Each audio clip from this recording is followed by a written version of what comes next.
Hello everyone, and welcome back to the Kino Corner. Today I'm debuting a new series on my channel, a series that I'm calling A24 Deep Cuts. Basically, it is going to be a series where I take a look at A24 films that weren't successful, critically or commercially. So I won't be talking about The Witch, or The Lighthouse, or Uncut Gems, or Good Time, or any of those films in this series. I'm going to be taking a look at the movies that you might not have heard of. Because here's the deal. A24 distributes a lot of movies for its size, and they have quickly become one of the major distribution companies in the US within this past decade. And what's even weird to me is that they have garnered a very loyal fan base. Now, I've known people to be loyal to actors or to directors, but hardly ever any people who are loyal to distribution companies. You don't hear people really saying, I can't wait for that new 20th Century Fox movie to come out. But people do genuinely look forward to A24 movies to come out. Because A24 to them is like a stamp of approval, a stamp on the film that shows its quality. But like any other distribution company, A24 has its fair share of misses. Now, I'm sure some of these misses are actually hidden gems, but I'm also fairly certain that some of these are just bad.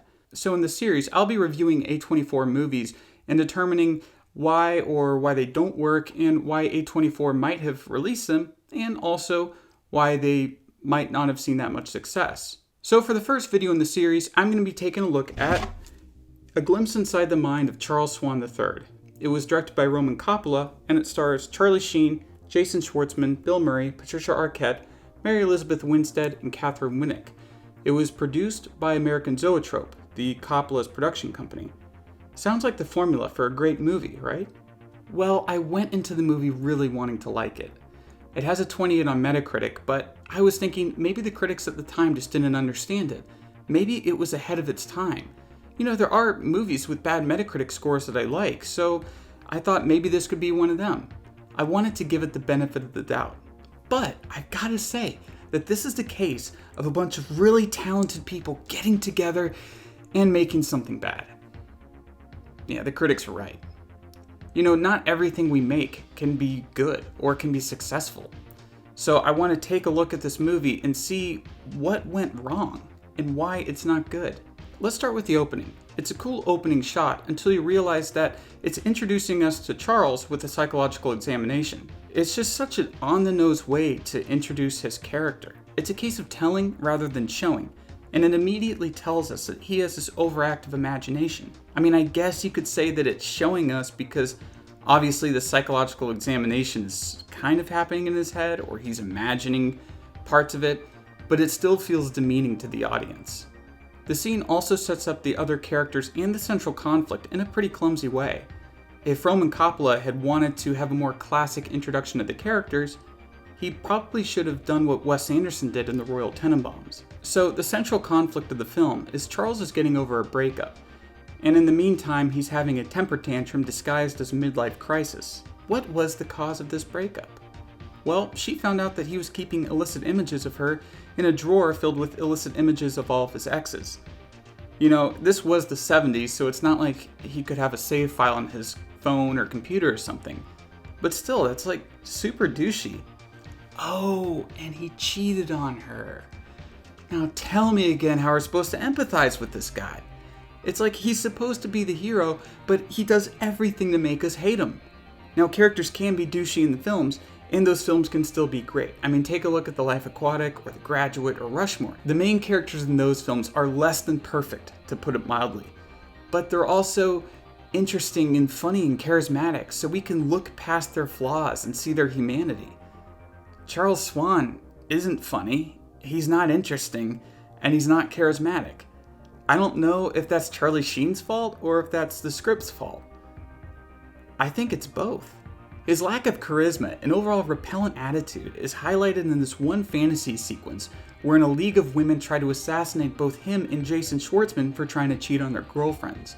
It's done as a parody of old spy movies, and the one positive thing I can say about it is that it gives off some Danger 5 vibes. And anyone who knows me knows I'm a huge fan of Danger 5.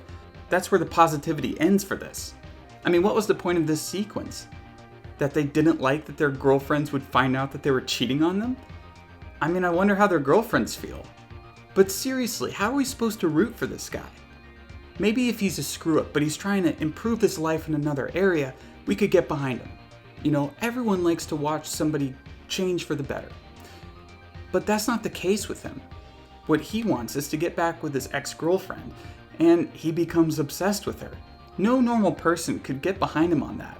And so the story just feels tired and drawn out. Like, we don't care about that. It's boring. Forget her. You're not the only person, Charles. Exactly. It looks like Roman Coppola had a moment of lucidity when writing the script. It is boring. And even worse, it's a student film type plot. It's about getting over a breakup. It's downplaying the bad sides of the protagonist. It's got weird, sort of random humor, and it's got bad psychology. But I would have forgiven all of it if it was just funny. But it's not. All of the jokes fall flat. One prime example is Charles gets into a taxi, and he's drunk, and honestly, Charles is just being Charlie Sheen, and he asks the taxi driver if he's selling any drugs. The taxi driver says no, but my friend sells beluga caviar. So Charlie is just like, all right, let's go get beluga caviar. And they go and they do this illegal looking deal buying beluga out of the back of a car. And Charlie's like, yeah, I got beluga caviar. I know that that's supposed to be a joke, but I don't see what the punchline is, and I don't see what part of it was actually funny. It just was boring. Actually, the funniest thing in the movie wasn't even a joke. It was something that we're supposed to take seriously. I guffawed at one of the final party scenes where almost every single subplot is wrapped up in quick succession. It was like boom, boom, boom, it's over and everyone is happy. I was blown away. But the other major problem with the movie is how the story progresses. It oscillates between reality and fantasy. But the fantasy is so obviously fantasy because we know this is just one of Charles's daydreams. So these fantasies don't move the story forward in any meaningful way.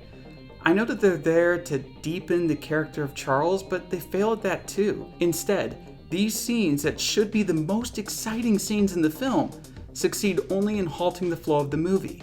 I found myself waiting for these scenes to end so that the story would just move forward. When we know that these fantasies are just fantasies and they have absolutely no bearing on the story or the progression, we lose interest. We just don't care. In one fantasy that was particularly bad, and not because it was a cheesy ripoff of Cowboys and Indians, but because it was so on the nose, is a fantasy where Jason and Charles are cowboys out in the West. And Jason brings up the concept of the battle of the sexes, and immediately a tribe of women are attacking them. And his ex-girlfriend is the leader of the tribe, and she shoots him right in the heart. Come on, give me a break.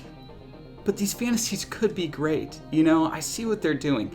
These fantasies are homages to classic Hollywood genres. You got the Fred Astaire musical, you got the Cowboys and Indians, and you got the spy action thrillers.